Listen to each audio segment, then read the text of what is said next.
Alors c'est pas tout, c'est l'huile de moteur dans les aliments. Vous avez peut-être connu cet épisode révélé par le Canard enchaîné du 14 mai 2007, qui a été d'ailleurs vérifié ensuite.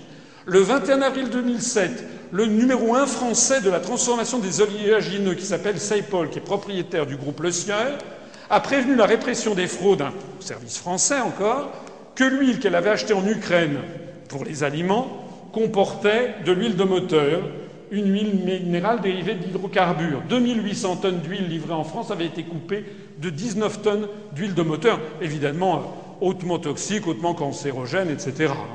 La France a immédiatement informé ses voisins européens parce que cette cargaison faisait partie d'un énorme lot de 40 000 tonnes qui avait été vendu en France, mais aussi aux Pays-Bas, en Italie, en Espagne.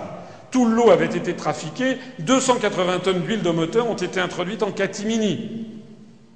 Et donc, qu'est-ce qui s'est passé? On a averti les autorités européennes, puisque, comme vous le savez, l'union douanière et les réglementations dépendent de la Commission.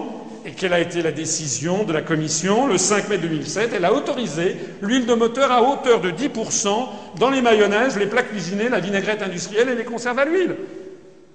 C'est-à-dire que là encore, comme toujours, la seule chose qui compte pour les créateurs de la construction européenne, c'est uniquement les intérêts financiers, les intérêts des lobbies qui s'exercent sur eux, puisqu'il n'y a pas de peuple européen. Le peuple européen n'existe pas. Les Français se foutent éperdument de la Commission européenne. Ils ne sont pas les seuls. Les Slovaques s'en fichent éperdument. Les Italiens ne savent pas où c'est. Les Espagnols n'en ont rien à faire, etc. C'est une création qui ne concerne que quelques milliers de spécialistes et qui est le jouet de tous les lobbies.